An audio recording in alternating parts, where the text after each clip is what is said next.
बहुत प्यार, बहुत विश्वास, समर्थन, आशीर्वाद मैं अभिभूत हूँ। अम्बाला की स्वाभिमानी जनता का, जनता जनार्दन का मैं धन्यवाद करना चाहता हूँ।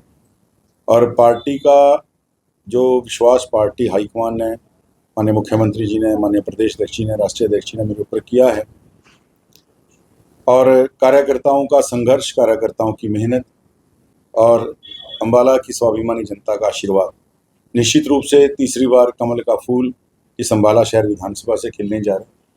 और हम तीसरी बार लगातार नायब जी के नेतृत्व के अंदर हरियाणा में सरकार बनाने जा रहे हैं। 8 अक्टूबर को जो रिजल्ट आएगा, हरियाणा में तीसरी बार नायब जी का सरकार के नाते और अम्बाला शहर विधानसभा के नाते हम आगे कमल का फूल खिलाने जा रहे हैं।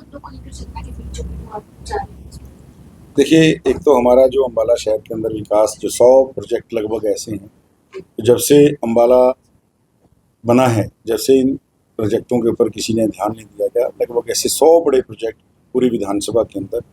विकास का मुद्दा है, स्थिरता का मुद्दा है, डबल इंजन की सरकार का मुद्दा है, एक पारदर्शी शासन, एक स्थिर ठोस सरकार, एक ईमानदारी और पोर्टल वाली ऐसी सरकार, ट्रांसपेरेंसी के नाते नौकरियां, कोई पर्ची खर्ची नहीं। और जिस प्रकार से मैं मानता हूं कि एक भाईचारे के नाते इन 10 सालों के अंदर पूरे हरियाणा और अम्बाड़ा के अंदर जो काम हुए हैं, कोई थानों की राजनीति नहीं, कोई पर्चों के केस, जिस प्रकार से अम्बाला ने पहले एक बुरा दौर देखा है कि एक वेंडेटा पॉलिटिक्स के नाते, बदले की राजनीति के नाते लोगों ने अपने अपने एजेंडे को आगे बढ़ाया।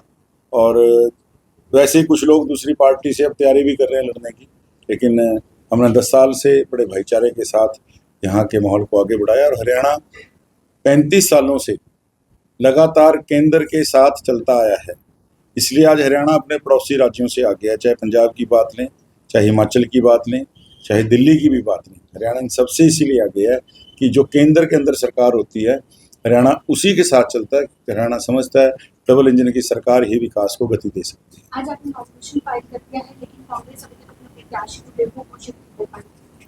देखिए, मैं मानता हूं कि कांग्रेस दबाव के अंदर है, और जैसा हम कहते थे, इन्होंने नारा दिया इस बार 70 पार, तो 70 ही प्रत्याशी इनके मुख्यमंत्री के हैं, और दबाव के अंदर ये अपना प्रत्याशी अपनी लिस्टों को लगातार घोषित नहीं कर पा रहे। पहले केवल सीटिंग गेटिंग के नाते वही जो विधायक हैं उनको ही, और कल एक छोटी 9 लोगों की लिस्ट आना, यानी अभी भी कांग्रेस 59 प्रत्याशियों के ऊपर, गठबंधन के ऊपर कोई फैसला नहीं कर पाई।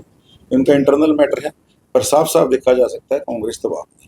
बहुत प्यार, बहुत विश्वास, समर्थन, आशीर्वाद मैं अभिभूत हूँ। अम्बाला की स्वाभिमानी जनता का, जनता जनार्दन का मैं धन्यवाद करना चाहता हूँ।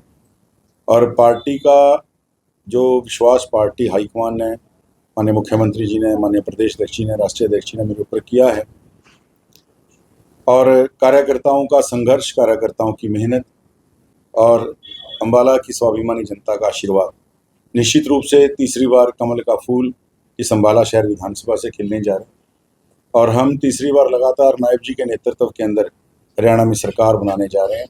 8 अक्टूबर को जो रिजल्ट आएगा, हरियाणा में तीसरी बार नायब जी का सरकार के नाते और अम्बाला शहर विधानसभा के नाते हम आगे कमल का फूल खिलाने जा रहे हैं। किन मुद्दों को लेकर सत्ता के बीच आप जा रहे हैं?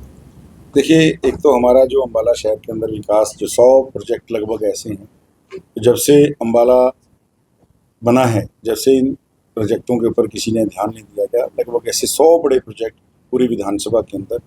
विकास का मुद्दा है, स्थिरता का मुद्दा है, डबल इंजन की सरकार का मुद्दा है, एक पारदर्शी शासन, एक स्थिर ठोस सरकार, एक ईमानदारी और पोर्टल वाली ऐसी सरकार, ट्रांसपेरेंसी के नाते नौकरियां, कोई पर्ची खर्ची नहीं। और जिस प्रकार से मैं मानता हूं कि एक भाईचारे के नाते इन 10 सालों के अंदर पूरे हरियाणा और अम्बाड़ा के अंदर जो काम हुए हैं, कोई थानों की राजनीति नहीं, कोई पर्चों के केस, जिस प्रकार से अम्बाला ने पहले एक बुरा दौर देखा है कि एक वेंडेटा पॉलिटिक्स के नाते, बदले की राजनीति के नाते लोगों ने अपने अपने एजेंडे को आगे बढ़ाया।